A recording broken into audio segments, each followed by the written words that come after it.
আসসালামু আলাইকুম সবাইকে। আশা করি করোনা মহামারীর মাঝখানেও সকলেই ভালো আছেন এবং সুস্থ আছেন মহান আল্লাহর অশেষ রহমতে। তো এর আগের দিন আমরা করেছিলাম উচ্চতর গণিত 2018 সকল বোর্ড। ওইটা মোটামুটি সহজ ছিল। আজকে একটা বের করেছিল মোটামুটি সহজ। তো এটা হচ্ছে মতিঝিল মডেল স্কুল অ্যান্ড কলেজে, এটা ওই যে আইএসসি বলা হয় যেটাকে, ওই মতিঝিল মডেল স্কুল আর কলেজের একটা প্রশ্ন। তো এই প্রশ্নের মধ্যেও আমরা দেখতে পাচ্ছি যে 25টা এমসিকিউ আছে। এই 25টা এমসিকিউ এর মধ্যে দেখা যাচ্ছে 90% কিন্তু মোটামুটি সহজ টাইপের। তো প্রথমে আমাদের যেটা বলেছে, তাহলে কথা না বাড়িয়ে শুরু করে দিচ্ছি। প্রথমে আমাদের বলেছে এ আছে, এই পাঁচটা উপাদান 1 2 3 4 5, 1 2 3 4 5। তো এখন এর শক্তি সেটের উপাদান সংখ্যা কত? আমাদের একটা জিনিস মাথায় রাখতে হবে, যেটা হচ্ছে এর উপাদান সংখ্যা যদি n হয়, তাইলে এর শক্তি সেটের উপাদান হচ্ছে 2 টু দি পাওয়ার n। তার মানে এর উপাদান যেহেতু 5টা, এখানে 1 2 3 4 5, 5টা উপাদান, তাহলে শক্তি সেটের উপাদান হবে 2 টু দি পাওয়ার 5। তার মানে শক্তি সেটের উপাদান সংখ্যা কত? শক্তি সেটের উপাদান সংখ্যা তাহলে 32, 2 টু দি পাওয়ার 5 মানে 32। তাইলে আমরা একের উত্তর পেয়ে গেলাম। একের উত্তর হচ্ছে ঘ, 32। এরপরে কোন সেটের সদস্য সংখ্যা n হলে এর প্রকৃত উপসেট সংখ্যা কত?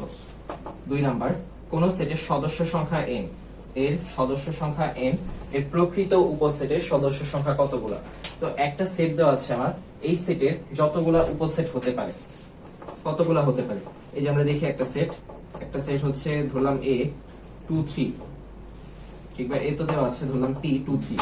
তো এখন আমার p এর উপসেটের সংখ্যা কত হবে? p কয়টা উপসেট করা যায়? যতগুলা উপাদান সবগুলা ব্যবহার করে আমরা উপসেট তৈরি করব। যেমন 2 একটা উপাদান, 3 একটা উপাদান, তারপর 2 3 নিজে একটা উপাদান, তারপরে হচ্ছে ফাঁকা সেট আরেকটা উপাদান। তাহলে টোটাল উপাদান আছে 4টা, কিন্তু এর মধ্যে আমরা উপসেট কতগুলা নিব প্রকৃত উপসেটের ক্ষেত্রে? এই যে সেম যেটা আছে এটা বাদ দিয়ে, সেম যেটা এটা বাদ, বাকি 3টা আমরা নিচ্ছি। তার মানে 2টা থাকলে আমরা 3টা নিচ্ছি। তো 2টা থাকলে আমরা কি দেখেছিলাম, পাওয়ার সেটে হচ্ছে 2 টু দি পাওয়ার n। একই জিনিস কিন্তু উপসেটের ক্ষেত্রেও খাটে। একটা সেটের উপসেটের সংখ্যা কত হবে? উপসেটের সংখ্যা হবে 2 টু দি পাওয়ার n। যেমন এখানে 2 3 যে সেট ছিল, এই সেটের উপসেট সংখ্যা হচ্ছে 2 টু দি পাওয়ার n। তো এখন এখানে যেহেতু 2টা উপাদান, তার মানে 2 টু দি পাওয়ার 2 বা 2 স্কয়ার, তাইলে উপসেটের সংখ্যা হয় 4টা। কিন্তু একটা যেহেতু আমরা সবসময় বাদ দিয়ে দিই, তাহলে আমাদের প্রকৃত উপসেটের সংখ্যা কত? প্রকৃত উপসেটের সংখ্যা হবে 2 two the power n minus 1, অর্থাৎ একটা বাদ দিয়ে দিচ্ছি, 2 স্কয়ার মাইনাস 1 মানে হচ্ছে 3টা, এখানে আসলো 3টা। আর আমাদের সঠিক উত্তরটা হবে, সূত্রটা হচ্ছে 2 টু দি পাওয়ার n, অর্থাৎ টোটাল উপসেটের সংখ্যা থেকে আমি এই সেটটা যে উপসেট, সেম উপসেট, এই উপসেটটা বাদ দিয়ে দিচ্ছি, 2 two the power n minus 1। এটা হচ্ছে আমার প্রকৃত উপসেটের বের করার ফর্মুলা এবং সংখ্যা একই সাথে আমরা বলতে পারি। তো এটার পরে 3 নাম্বার প্রশ্নে, কোনটি সমমাত্রিক রাশি? সমমাত্রিক রাশি। এখন সমমাত্রিক রাশির কনসেপ্টটা আমাদের বুঝতে হবে। সমমাত্রিক রাশি বলতে বোঝানো হয় সেই রাশি যে রাশির চলকগুলার মাত্রা কি? এক থাকে। যেমন একটা রাশি ধরা যাক a square plus ab plus b square. এখানে আমরা এর মাত্রা দেখতে পাচ্ছি 2, এখানে এর মাত্রা 1, b এর মাত্রা 1, দুইটা মিলে কত হয়? দুইটা মিলে হয় 2। তারপর এখানে b এর মাত্রা 2। সবগুলোর মাত্রা, প্রত্যেকটা রাশির মাত্রা কিন্তু প্রত্যেকটা পদ যে আছে এখানে, প্রত্যেকটা পদের মাত্রাই হচ্ছে 2 2 2। তার মানে এটা সমমাত্রিক রাশি। প্রত্যেকটা পদের মাত্রা যদি সেম হয়, একই হয়, তাহলে সেটা সমমাত্রিক রাশি। তো আমাদের এখানে প্রশ্নে যে উদাহরণ, যে অপশনগুলো দিয়েছে, অপশনগুলো দেখি। প্রথম অপশন হচ্ছে a cube plus ab square plus b to the power 4, a cube plus ab square plus b to the power 4। এরপরেরটা হচ্ছে a cube plus 3ab plus b cube. এরপরেরটা a cube plus b to the power 5। এরপর a cube plus a square b plus b cube. তো এইটার ক্ষেত্রে আমরা দেখি কি হয়। এখানে এর মাত্রা 3, ab স্কয়ার অর্থাৎ 1 আর 2 মানে 3, তারপর b টু দি পাওয়ার 4, এই যে 4, এটা আলাদা, এই দুটো একই কিন্তু এটা আলাদা, তার মানে এটা সমমাত্রিক না। এরপর এটাই আসি, এটাই 3, এটাই 1 2 2, এই যে এখানে 3, এখানে 2, এখানে 3, তার মানে এটাও সমমাত্রিক না। তিনটার মধ্যে দুইটার মাত্রা একই কিন্তু একটার মাত্রা আলাদা। এরপর a কিউব আর b টু দি পাওয়ার 5, তার মানে একটাই 3 একটাই 5, এটাও একই না। কিন্তু লাস্টেরটাই দেখি a cube a square b1, b1 আর a স্কয়ার দুইটা মিলে হয় হচ্ছে 3 আর b কিউব, তিনটার মাত্রাই কি 3 3 3, তার মানে এটা সমমাত্রিক রাশি। অর্থাৎ আমাদের উত্তর আমরা পেয়ে গেছি, উত্তর হবে ঘ, a cube plus a square b plus b cube, এটা হচ্ছে সমমাত্রিক রাশি। চলকের মাত্রাগুলো দিয়ে আমরা দেখব যে কোনটা সমমাত্রিক রাশি আর কোনটা সমমাত্রিক রাশি না। তো এটার পরে আসছে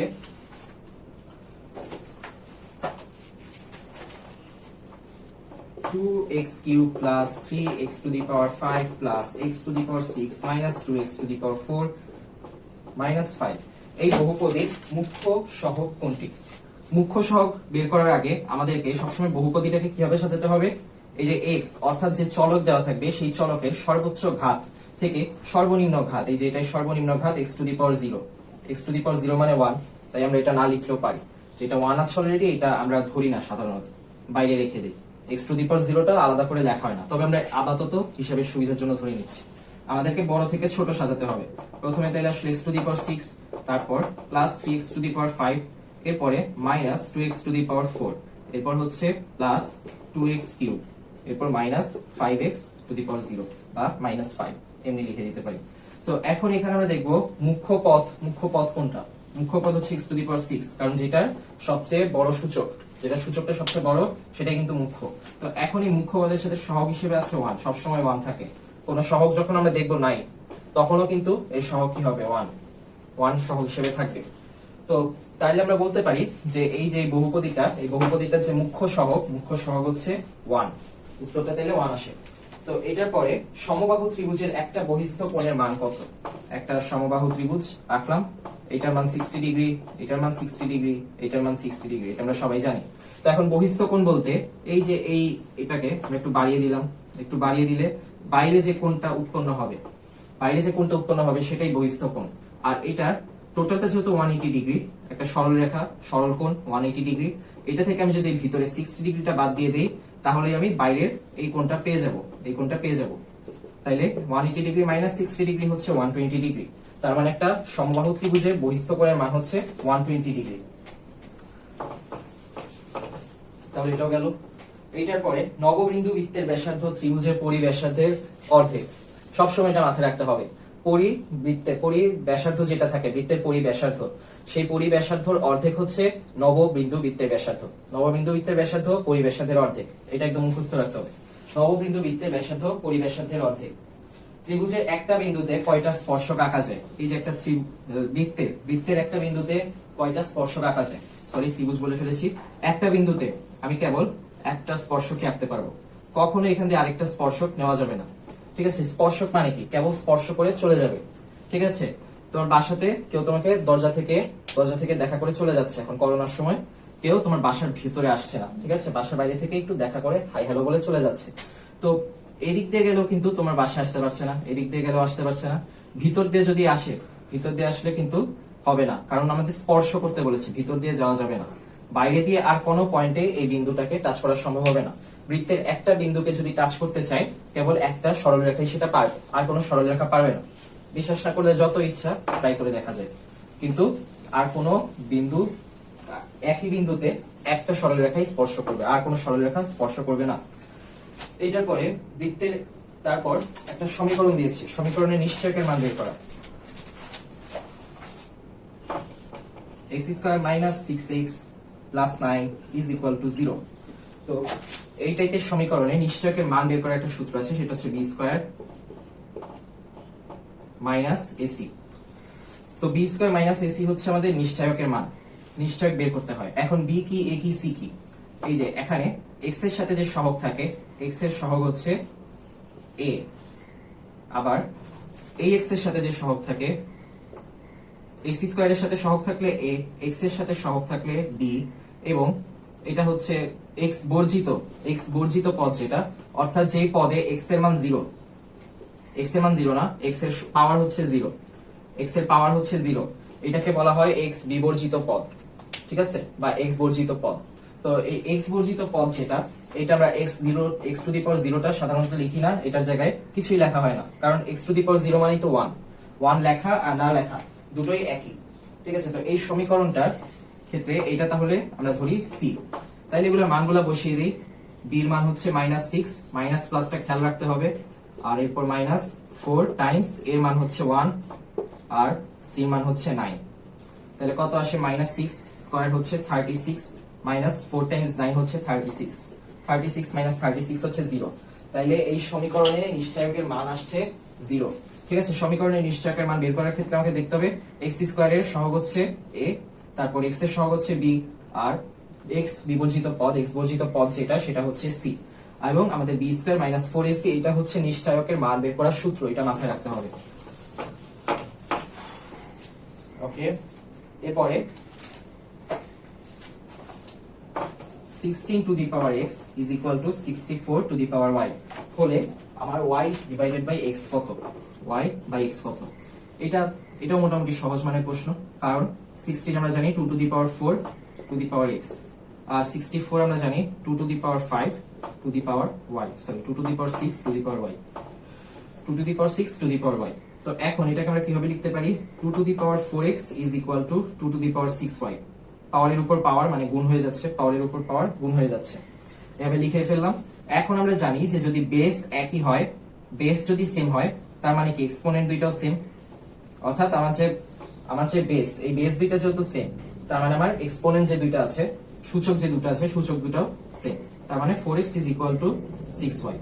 তো এটাকে আবার কিভাবে লেখা যায়, আমার চেয়েছে হচ্ছে y ডিভাইডেড বাই x, তাহলে আমি x টাই পাশে নিয়ে আসি, 6 টাই পাশে নিয়ে আসি, তাইলে 4 ডিভাইডেড বাই 6, এই যে 6টা নিচে নিয়ে আসলাম, ইজ ইকুয়াল টু x টাই পাশে নিয়ে আসলাম, y ডিভাইডেড বাই x। এটাকে আবার কাটাকাটি করে আমরা 2 ডিভাইডেড বাই 3 হিসেবে লিখতে পারি, তার মানে আমরা মান কিন্তু পেয়ে গেলাম y by x is equal to 2 by 3। তাইলে খুব সহজ, আমরা প্রথমে এই যে বেস দুটাকে একই আকারে নিয়ে আসলাম, দেখে বোঝা যাচ্ছে একটা 2 টু দি পাওয়ার 4 আর একটা 2 টু দি পাওয়ার 6। তো এইটার পরে যেটা থাকে 2 ডিভাইডেড বাই 3 হচ্ছে আমাদের উত্তর।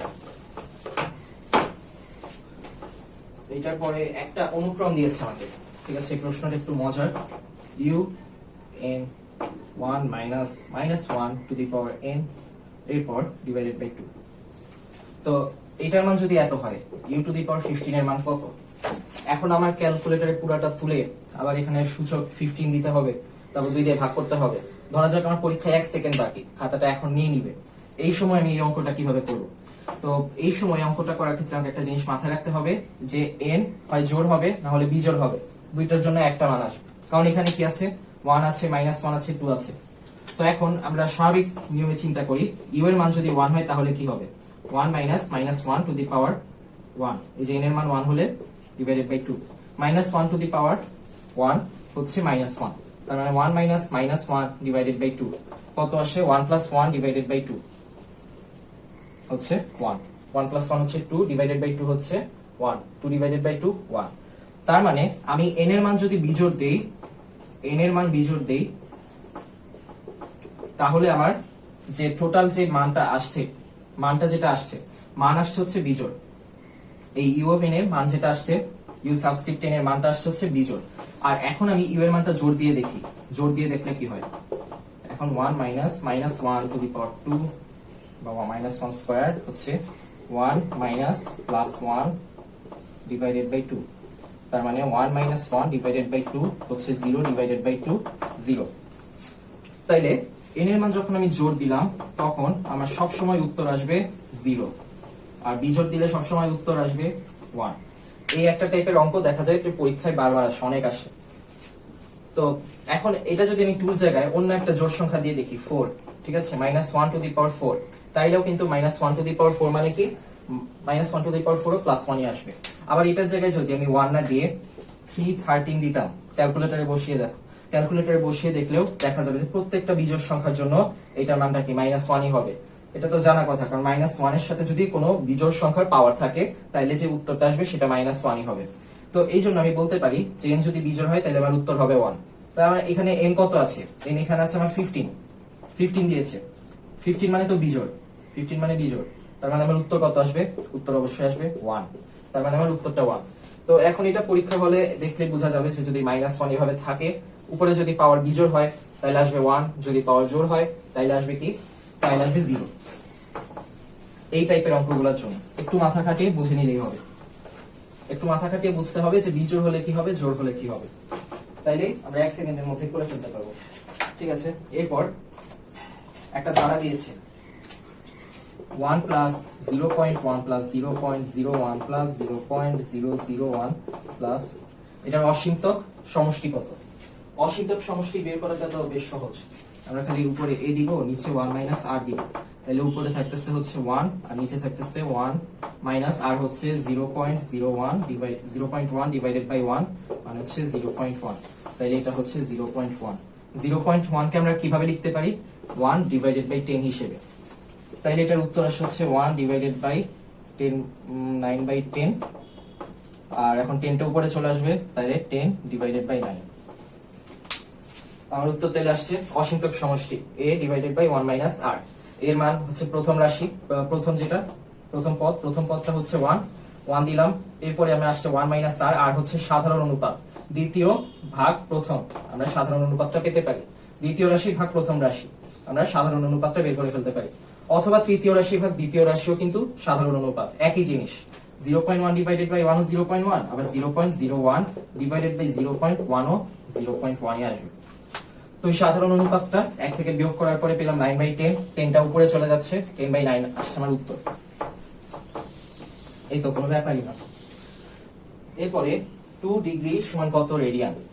2 ডিগ্রি সমান কত রেডিয়ান? এটা বের করার ক্ষেত্রে যেটা মাথায় রাখতে হবে সেটা হচ্ছে ডিগ্রি থেকে রেডিয়ানে কিভাবে নিতে হয়। একটা জিনিস মাথার মধ্যে অনেক ভালোভাবে গেঁথে নিতে হবে, সেটা হচ্ছে 180 ডিগ্রি হচ্ছে পাই রেডিয়ান। 180 ডিগ্রি মানে পাই রেডিয়ান। তো 180 ডিগ্রি হচ্ছে পাই রেডিয়ান। তাইলে আমি প্রথমে দেখি 1 ডিগ্রি সমান কত। 1 ডিগ্রি সমান, রেডিয়ানকে আমরা এভাবে লিখতে পারি, রেডিয়ান 1 ডিগ্রি সমান হচ্ছে পাই ডিভাইডেড বাই 180 রেডিয়ান। তাহলে 2 ডিগ্রি সমান হবে হচ্ছে 2 পাই ডিভাইডেড বাই 180 রেডিয়ান। তাহলে দেখি 2 পাই ডিভাইডেড বাই, এটাকে আবার আমরা কাটাকাটি করে লিখতে পারি পাই বাই 90 রেডিয়ান। আমাদের উত্তর পাই বাই 90 রেডিয়ান। ঠিক আছে, তাহলে এটা চলে আসলো 2 ডিগ্রির মান পাই বাই 90 রেডিয়ান। তাহলে আমাদের কোনটা মাথায় রাখতে হবে? 180 degree is equal two pi radian. এই জিনিসটা মাথায় রাখলে এই অঙ্ক করা যাবে। আর এই অঙ্ক অনেক কমন, সব বোর্ডে আসে, সব ক্যাডেটে আসে, সব জিরা স্কুল, সব জায়গাতেই আসে। তো এরপরে sin theta plus cos theta √2 হলে থিটার মান কত? sin theta plus cos theta যদি √2 হয় তাহলে থিটার মান কত? এটা আমার মাথায় রাখতে হবে, এটা আমাকে এমসিকিউ তে দিয়েছে। আমি যদি আবার এটা হোল স্কয়ার করি, এই পাশে আনি, তারপর সূত্রে বসাই, অনেক সময় লাগবে। আমাকে চেষ্টা করতে হবে যত তাড়াতাড়ি সম্ভব করে ফেলা, কারণ এটা এমসিকিউ। তো এমসিকিউ এর ক্ষেত্রে করার জন্য আমার প্রশ্নে 4টা মান দেওয়া আছে। প্রশ্নে 4টা মান দেওয়া আছে থিটার, এটার মধ্যে একটা হবে। তো আমি প্রথম মানটা ইনপুট হিসেবে দেই। প্রথমে যে মানটা দেওয়া সেটা ইনপুট হিসেবে দিলাম। প্রথমে আমার মান দেওয়া হচ্ছে 45 ডিগ্রি। তাহলে sin 45 দিয়ে দেখি, sin 45 প্লাস cos 45 কত আসে? এই যে √2 চলে এসেছে। যদি ক নাম্বারে চলে আসে তাহলে তো 5 সেকেন্ডে করে ফেলা যায়। আর যদি ঘ নাম্বারে আসে তাহলে দেখা যাবে টোটাল 20 সেকেন্ড 30 সেকেন্ডের মতো লাগবে। তাও কিন্তু সময় কম লাগছে। তো থিটার মান তাহলে দেখা যাচ্ছে 45 ডিগ্রি। এটা আবার আরেকভাবে আমরা করতে পারি যে sin থিটা আন্দাজ লাগবে, মাথার একটা আন্দাজ লাগবে। যদি অনেক প্র্যাকটিস করতে থাকে এগুলো, তাহলে এই আন্দাজটা চলে আসবে। আমরা জানি sin 45 ডিগ্রির মান হচ্ছে √2/2, cos 45 ডিগ্রির মান হচ্ছে √2/2, দুইটা যোগ করলে আসে হচ্ছে √2। তো এই জিনিসটা আমার মাথার মধ্যে গেঁথে নিতে হবে যে এইভাবে করলে তো √2 আসে। √2টা কিভাবে আসে? sin থিটা cos থিটার মান যখন √2/2 হয়, কখন হবে? যখন 45 ডিগ্রি থিটার মান হবে। এই জিনিসগুলো মাথাতে গেঁথে নিতে হবে। তো এটার পরে আসছে হচ্ছে 3 two the power 3x is equal two 1/3 হলে x এর মান কত? 3 two the power 3x is equal two 1/3, x এর মান কত? এটার ক্ষেত্রে আমি দেখি যে 1/3 কে কিভাবে লেখা যায়। আরেকভাবে লেখার সিস্টেম আছে, যেটা হচ্ছে 3 ইনভার্স দিয়ে 3 ইনভার্স 1 লেখা। তো 3 টু দি পাওয়ার -1 হিসেবে লিখলাম। এখন আমি আবার দেখি আমার বেস দুইটা কিন্তু একই হয়ে গেল। বেস দুইটা সেম, এক্সপোনেন্ট দুইটা আলাদা। তার মানে কি এক্সপোনেন্ট দুইটাও কিন্তু আসলে আলাদা না, এক্সপোনেন্ট দুইটা সেম। বেস একই হলে এক্সপোনেন্ট একই হবে। তো 3x হচ্ছে -1, তাহলে x হবে হচ্ছে -1 ডিভাইডেড বাই 3। এটাই হচ্ছে আমার অ্যানসার। x এর মান -1 divided by 3, -1 divided by 3 x এর মান। এরপর log 2√5 log 400 বেস 2√5। তো এইটার মান কত? এইটার ক্ষেত্রে আমাকে মাথায় রাখতে হবে যেটা, সেটা হচ্ছে 2√5 কে কততে নিলে 400 পাবো। এটা এমসিকিউ। এমসিকিউ এর ক্ষেত্রে আমাকে অনেক প্র্যাকটিক্যাল একটা চিন্তা করতে হবে, প্র্যাকটিক্যাল ভাবে ভাবতে হবে, টেকনিক্যালি চিন্তা করতে হবে আর কি। তো টেকনিক্যালি চিন্তা করার ক্ষেত্রে আমাকে সবচেয়ে কাছাকাছি কতটুকু নিলে 400 পাওয়া যায়। আমি হয়তো ধারণা করলাম 2√5 এর মান 400 কাছাকাছি হতে পারে। তো নিয়ে দেখলাম যে 400 চেয়ে বড় হয়ে গেল, 400 হয়নি, 400 চেয়ে বেশি হয়ে গিয়েছে। তাইলে একটু কম নেই, 2√5 এইটা নেওয়ার পর ক্যালকুলেটর ইনপুট দিব, দেখবো যে 400 চলে এসেছে। ঠিক আছে, আমরা আরেকটা কাজ করতে পারি। আমার অপশনে 4টা মান দেওয়া আছে 2 1 4 3।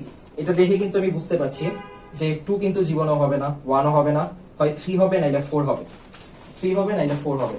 তো 3 আর 4 দুইটা দিয়ে দেখি, 3 আর 4 দুইটা দিয়ে দেখার পর দেখবো 4 দিলে আমি 400 পাচ্ছি। তাহলে আমার উত্তর কত আসবে? উত্তর আসবে 4। তো এইভাবে আমার টেকনিক্যালি ভাবতে হবে, অনেক জটিল চিন্তা ভাবনা করে অঙ্ক করলে হবে না। এমসিকিউ মানে শর্টকাটে যত তাড়াতাড়ি সম্ভব করে ফেলা। তো এটার পরে এই যে এবার চলে আসলো দ্বিপদী বিস্তৃতি, অনেকদিন করা হয় না, তো হয়তো ভুলে গিয়েছি, দেখি ভুলে গিয়েছি নাকি। তো এইটা আসলে একটা কমন ফর্মুলা আছে, এনসিআর। এনসিআর কে আমরা কিভাবে লিখতে পারি? n factorial divided by r factorial n minus r factorial. এইভাবে লিখলাম। এইভাবে লিখলে এখন মানগুলা বসাই। এটা হচ্ছে আমার সূত্র, এটা আমার মাথায় রাখতে হবে। এরকম থাকলে তখন এটাকে আমরা এইভাবে করে মান প্রকাশ করি, মান বের করতে পারি। তো মান বের করার ক্ষেত্রে n ফ্যাক্টোরিয়াল হচ্ছে 10 ফ্যাক্টোরিয়াল, আর নিচে r ফ্যাক্টোরিয়াল হচ্ছে 3 ফ্যাক্টোরিয়াল, n মাইনাস r হচ্ছে 10 মাইনাস 3, 10 মাইনাস 3 মানে হচ্ছে 7, 7 ফ্যাক্টোরিয়াল, 7 ফ্যাক্টোরিয়াল। তো মানটা কত আসে দেখি, 10 ফ্যাক্টোরিয়াল, তারপর ডিভাইডেড বাই 3 ফ্যাক্টোরিয়াল 7 ফ্যাক্টোরিয়াল, 120। 120, আচ্ছা না করে বলেছি, মুখস্থ ছিল। হ্যাঁ 120 আসছে আমার উত্তর। তাহলে আমার উত্তর হবে হচ্ছে 120। এরপর 0 ফ্যাক্টোরিয়ালের মান কত? এটা মুখস্থ। 0 ফ্যাক্টোরিয়ালের মান হচ্ছে 1। এখন এটার ব্যাখ্যা কি? ব্যাখ্যাটা আমি পারি না, হয়তো এক সময় পারতাম, ভুলে গিয়েছি। তবে 0 ফ্যাক্টোরিয়ালের মান আসে 1। এটা কিভাবে আসে এটা আমি ঠিক জানি না, হয়তো জানতাম, হয়তো জানতাম না। তবে এটা মাথায় রাখতে হবে আমাদের, 0 ফ্যাক্টোরিয়ালের মান যে 1 আসে, 0 ফ্যাক্টোরিয়ালের মান 1 আসে। তারপর কোন বিন্দুটি x অক্ষের উপর অবস্থিত? ওকে, কয়েকটা বিন্দু দিয়েছে, একটা হচ্ছে 0 2, একটা 1 2, একটা -2 2, আর একটা 3 0। এখন আমার y যদি 0 হয় তার মানে এটা x অক্ষের উপর অবস্থিত। y যদি 0 হয় তাহলে x অক্ষের উপর অবস্থিত। বিশ্লেষণ রেখে দেখাচ্ছি। এই যে 0 মানে x বরাবর 0 ঘর যাব, এরপর y বরাবর 2 ঘর যাচ্ছি। এখানে হচ্ছে আমার এই বিন্দুটা আছে, সাপোজ এটা p, এটা q, এটা r, এটা s। ঠিক আছে, তো তার মানে আমার p এখানে 0 2, x অক্ষে নাকি y অক্ষে? এটা y অক্ষ, y এক্সিস আছে, আর এটা x এক্সিস। ওকে, এরপর আসলো 1 2। এই গেলাম এক ঘর, 1 2, তার মানে এটা 1 2, এই যে q 1 2। এরপর -2 2, -2 পিছের দিকে গেলাম, 2 উপরের দিকে গেলাম, তাহলে এটা q -2 2। এরপর আছে 3 0, তাহলে 1 2 3, 3 ঘর গেলাম, 3 0। তাহলে ব্যাপারটা কি হইলো? ব্যাপারটা হইলো এই যে p কি হইলো? এই যে p x এর এখানে বিয়ে হয়ে গেছে, x এর উপর চলে গিয়েছে। ঠিক আছে, তারপর q এর বিয়ে হয়ে গেছে, এক ঘর গেছে, বিয়ে হয়ে গেছে, q চলে গেছে। তো তারপর r এর বিয়ে হয়ে গেছে, এই যে পিছে গেল, আরো চলে গেল। ঠিক আছে, কিন্তু এই s কিরকম একটা মানুষ, এই যে বিয়ে করছে, বিয়ে করার পরেও যায় না, ঘর জামাই হয়ে কি বইয়ের ঘরে রয়ে গেছে, কনের ঘরে রয়ে গিয়েছে। তো এই যে ঘর জামাই s, এটা হইতেছে আমাদের প্রশ্নের কালপ্রিট, মানে কে x অক্ষের মধ্যে রয়ে গেছে। ঠিক আছে, তো নিজের টাকা দিয়ে খাচ্ছে না, অন্যের উপর নির্ভর করে চলছে। এই s হচ্ছে আমাদের ঘর জামাই, 3 0। তো সহজ উপায় কি? সহজ উপায় হচ্ছে এই যে যার y হচ্ছে 0, y 0 হলে তখন আমরা বুঝতে পারবো এটা x অক্ষে। আর যদি আমাদের এরকম কিছু দিত যে z 0 7, তাহলে এখানে x হচ্ছে 0। x যদি 0 হয়, এই যে 0 7, এই যে p যেমন 0 2, y এর মান যদি 0 হয়, সরি x এর মান যদি 0 হয়, x এর মান 0 হলে সেটা y অক্ষে অবস্থিত। যেখানে লিখে দিচ্ছি x এর মান 0 হলে y অক্ষে, আর y এর মান 0 হলে x অক্ষে অবস্থিত। এই জিনিসটা অনেক বেসিক একটা কনসেপ্ট, এটা মাথায় রাখতে হবে যে x যদি 0 হয় তাহলে y অক্ষে, আর y যদি 0 হয় তাহলে x অক্ষে অবস্থিত। এইটার পরে আসি হচ্ছে -5 4 এবং 3 7 বিন্দুগামী রেখার ঢাল কত? তো ঢাল বের করার সূত্র আমরা কি জানি? উঠা বাই হাঁটা। উঠা মানে কি y অ্যাক্সিস আর হাঁটা মানে x অ্যাক্সিস। তো y অ্যাক্সিস এর হিসাব প্রথমে y2 y1 আর x অ্যাক্সিস এর হিসাব করে x2 x1। ওকে, তো y2 হচ্ছে 7 4 আর এই যে y2 হচ্ছে 7, y মাইনাস হচ্ছে y1 হচ্ছে 4 আর x2 হচ্ছে 3 এবং x1 হচ্ছে -5। তাহলে হিসাবটা করে দেখি 7 4 হচ্ছে 3 আর 3 মাইনাসে মাইনাসে প্লাস 3 প্লাস 5 হচ্ছে 8। তাহলে আমার উত্তর চলে আসলো 3/8। 3/8 হচ্ছে আমার উত্তর। তাইলে আমার এই যে -5 4 আর -3 7 আর 3 7 এই দুইটা যে বিন্দু আছে, এই দুইটা বিন্দুর যে ঢাল, ঠিক আছে, ঢালটা বিন্দুগামী রেখার ঢাল। এই দুইটা বিন্দুগামী রেখার ঢাল কোনটা? ঢাল মানে হচ্ছে উঠা বাই হাঁটা। ঢাল মানে হচ্ছে y2 y1 x2 x1। ওকে, তাহলে এই জিনিসটাও খেয়াল রাখবে। এরপরে এ বি এর অবস্থান ভেক্টর যথাক্রমে এ বি হলে এ বি কত? আচ্ছা, এরকম একটা নিলাম, সাপোজ এটা ও এ বি। তো এখন এ এর অবস্থান ভেক্টর কি বলেছে? এ, আর বি এর অবস্থান ভেক্টর বলেছে হচ্ছে বি। তাহলে এখন এ বি কত? এ বি কত? তো এর অবস্থান ভেক্টর, বি এর অবস্থান ভেক্টর এভাবে গেল। তো এখন আমরা যে জিনিসটা করতে পারি, এ বি কত, তো এটার ক্ষেত্রে কি করতে পারি? এটার ক্ষেত্রে আমরা জানি যে যে A B O A plus A B কি হয়? ও এ প্লাস এ বি মানেই কিন্তু ও বি, মানেই ও বি, তাই না? কারণ এই যে আমার কি মাথায় রাখতে হবে, আমার সবচেয়ে ন্যূনতম দূরত্ব কোনটা?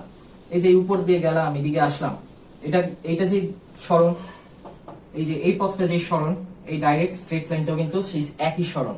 তার মানে এইখানে আমার যে সরণটা হয়েছে, ও এ থেকে এ বিতে আসলাম, আবার ও থেকে বিতে ডাইরেক্ট গেলে আমার সরণটা একই হচ্ছে। একই হচ্ছে না? একই হচ্ছে, আমি কিন্তু একই জায়গাতেই গেলাম। ঠিক আছে, এই দুইটা জিনিস আমার মাথায় রাখতে হবে যে আমার সরণ দুইটা সেম নাকি এটা দেখতে হবে। ভেক্টর আর ভেক্টর যোগ করলে তো আমি সরণটা পাচ্ছি, এই ভেক্টর আর এই ভেক্টরটা যোগ করলে কি আমি দূরত্ব পাচ্ছি? দূরত্ব না, আমি এখানে কি পাচ্ছি? সরণ পাচ্ছি। এই দুটো যোগ করার পরে সরণ পাচ্ছি। তো এখন এইটা ও এর মানটা কি? ও এ হচ্ছে অবস্থান ভেক্টর এ, স্মল এ, আর এ বিটা হচ্ছে এ বি থাকলো, আর ও বিটা কি? ও বি হচ্ছে অবস্থান ভেক্টর বি। তো এখন আমরা এ বি মানটা বের করি। এ বি তাহলে কি আসে? বি মাইনাস এ, এটাই পাশে আমরা মাইনাস। তাহলে আমার উত্তর কি হচ্ছে? বি মাইনাস এ। আমার উত্তর হচ্ছে বি মাইনাস এ। আরেকবার বুঝি, এই যে ও এ থেকে আবার এ বি তে গেলাম, ও এ তারপর এ বি, এটাই যাওয়ার পথে আমার ন্যূনতম কতটুকু সরণ বা ন্যূনতম দূরত্বটাই তো সরণ। এই সরণটা কি? সরণটা হচ্ছে ওবি। ঠিক আছে, তার মানে এইখানে সরণটা ওবি, আবার ও থেকে ডাইরেক্ট বিতে গেলে তাইলে আমার সরণটা ওবি। ঠিক আছে, আমি প্রথমে গাবতলী থেকে চকবাজার গেলাম, চকবাজার থেকে মিরপুর আসলাম, আমার সরণ কত? সরণ হচ্ছে ওবি। আবার আমি ডাইরেক্ট এই যে গাবতলী থেকে মিরপুর চলে গেলাম, তাইলে আমার সরণ কি? ওবি। তাই দুইটা কিন্তু বেসিক্যালি আমরা কি বলতে পারি? একই জিনিস। ওই কনসেপ্টটা থেকে আমরা কোথায় আসছি? ও এ হচ্ছে অবস্থান ভেক্টর এ, তারপর ও বি হচ্ছে অবস্থান ভেক্টর বি, মানগুলা বসালাম, এরপর আমাকে এ বির মানটা চেয়েছে, এ বি হচ্ছে বি মাইনাস এ। ওকে, তাহলে এটা শেষ।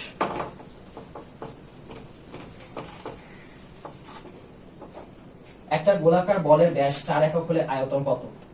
তো গোলাকার বলের ব্যাস ডি হচ্ছে 4 একক, তাইলে আমার আর কত হবে? ব্যাসার্ধ কত হবে? 4/2, 2 একক। তো এখন আয়তন, আয়তন বের করার সূত্র কি? 4/3 পাই আর কিউব। গোলকের আয়তন বের করার সূত্র হচ্ছে 4/3 পাই আর কিউব। তাইলে 4/3 পাই, আর এর মান হচ্ছে 2, 2 কিউব, 2 কিউব মানে কি? 2 কিউব মানে হচ্ছে 8, তার মানে এটা 4/3 পাই আর টাইমস 8। তো এখন এই 8 আর 4 গুণ করলে হয়ে যায় 32, 4 আটা 32, তাহলে 32 divided by 3 pi r, sorry pi, এখানে আর দিছিলাম, আচ্ছা আর হবে না, আর হবে না, পাই। ঠিক আছে, 32/3 পাই বা 32 পাই বাই 3, 32 পাই বাই 3। তাহলে দেখি প্রথমে আমার ডি দিয়েছিল ব্যাস, ব্যাস থেকে আমি ব্যাসার্ধ নিয়ে নিলাম, ব্যাসার্ধ নেওয়ার পরে আমার যে সূত্রটা থাকে সেটা হচ্ছে 4/3 পাই আর কিউব। এটা হচ্ছে ব্যাসার্ধ দিয়ে গোলকের আয়তন বের করার সূত্র। তো এই সূত্রটা কাজে লাগিয়ে 4/3 পাই তো একই থাকলো, আর এর জায়গায় আমি মান নিয়ে নিলাম 2 কিউব, আর 2 কিউবের মান আমি জানি 8, তাহলে 4/3 পাই টাইমস 8 আর 4 গুণ করলে হয়ে যায় 32 পাই/3। এই আকারে রাখলাম কারণ আমার প্রশ্নের অপশনে 32 পাই/3 দেওয়া আছে, আর জটিল করে হিসাব করা লাগবে না, এটা লিখে দিলেই হবে। ওকে, একটা ইটের ধার কয়টি? এটা অনেক ইন্টারেস্টিং একটা প্রশ্ন, একটা ইটের ধার কয়টি? তো এই প্রশ্নে অনেকের গোলমাল বাঁধে, কারণ কি? কারণ ধার জিনিসটা নিয়ে আমাদের কনসেপ্ট ক্লিয়ার না। তো ধার হচ্ছে এই একটা তল, আবার এই একটা তল, যেমন এইখানে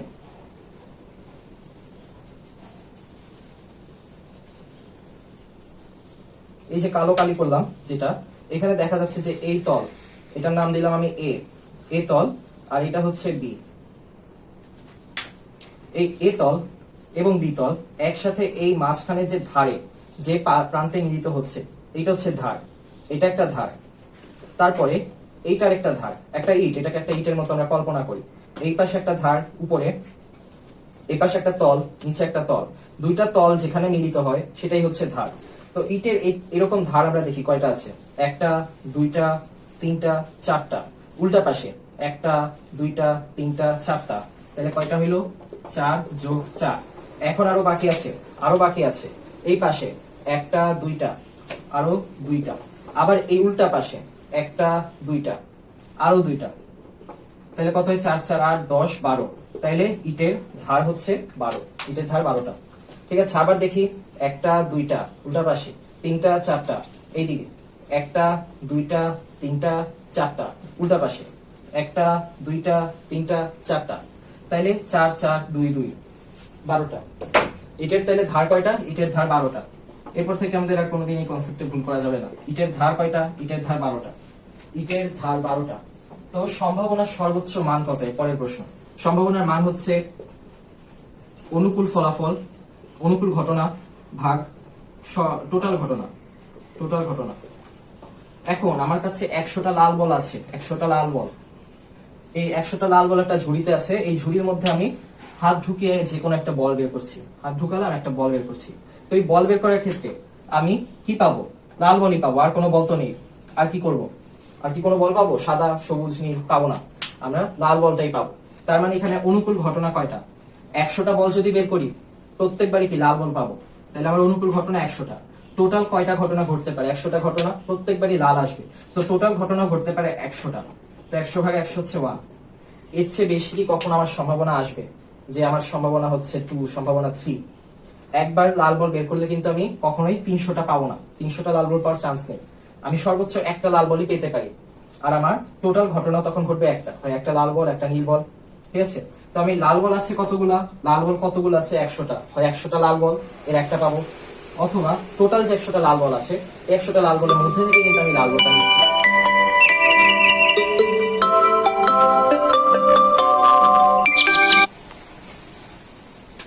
তো এভাবে করে আমি যে লাল বলটা বের করছি, এই লাল বলের সংখ্যা কিন্তু 100টা, আবার লাল বল আছেও 100টা। তার মানে আমার হাইয়েস্ট যে সম্ভাবনা হয় সবসময় 1 আসবে, সবসময় 1। কোন একটা ঘটনা ঘটার পসিবিলিটি কত? 100%। একটা ঘটনা ঘটার পসিবিলিটি 100%। যেমন এখন যদি বলি যে লিমন এবার এসএসসি তে 100% গোল্ডেন পাবে, ঠিক আছে, তো এটা যদি আমি বলি, যখন এটা বলবো তখন আমি কি বুঝাচ্ছি? 100 ভাগ 100 ভাগ নিশ্চিত। তো 100 ভাগ মানে কি? 100% মানে 100 টাইমস 1/100, মানে 1/100, তাহলে দুইটা মিলিয়ে আসে হচ্ছে 1। 100 কেটে দিলাম 1, এটাই আমার সর্বোচ্চ সম্ভাবনা। 100% এর জায়গায় কেউ যদি বলে 10,000%, যেমন ফিজিক্সের একের ঘর একটা সমাধান দিছিল 10,000%, পরে দেখছি যে এটা ভুল, দেখলাম ওটা ভুল, দেখছি ওটা ভুল, মানে কি 10,000% যদি কেউ বলে ঠিক, তার মানে তার মধ্যে ঝামেলা আছে, তার মধ্যে অবশ্যই ঝামেলা আছে। কারণ কি? আমার 100% এর বেশি, অর্থাৎ 1 এর বেশি কখনোই সম্ভাবনা আসে না, সম্ভাবনা কখনোই 1 এর বেশি হয় না। এই জন্য কেউ যদি বলে যে আমার এই উত্তর 100,000% ঠিক, 10,000% ঠিক, 1,000,000,000% ঠিক, তার মানে তার মধ্যে অবশ্যই ঝামেলা আছে, ওইটার মধ্যেও ঝামেলা ছিল। তো এখন এরপর একটা ছক্কা নিক্ষেপ করা হলে 5 আসার সম্ভাবনা কত? একটা ছক্কা নিক্ষেপ করলে আমার 1 আসতে পারে, 2 আসতে পারে, 3 4 5 6 আসতে পারে, 1 2 3 4 5 6। তো এর মধ্যে 5 হচ্ছে একটা সম্ভাবনা, আর টোটাল সম্ভাবনা হচ্ছে 1 2 3 4 5 6, 6টা। তাহলে আমার অনুকূল হচ্ছে 5 আর টোটাল হচ্ছে 6, তাহলে আমার সম্ভাবনা 1/6। তাহলে সম্ভাবনা হচ্ছে 1/6, উত্তর 1/6। এরপর 25 নাম্বার একটা কি পান্তাভাত প্রশ্ন দিচ্ছে, পাই কি ধরনের সংখ্যা? পাই হচ্ছে আমরা সবাই জানি অমূলদ সংখ্যা, এটা খালি চোখ বন্ধ করে অমূলদ দিয়ে দিলেই হবে। তাইলে আজ এই পর্যন্তই ছিল, অনেক সময় নিয়ে নিলাম, আশা করি সবাই বুঝতে পেরেছো। আল্লাহ হাফেজ, ভালো থাকবে।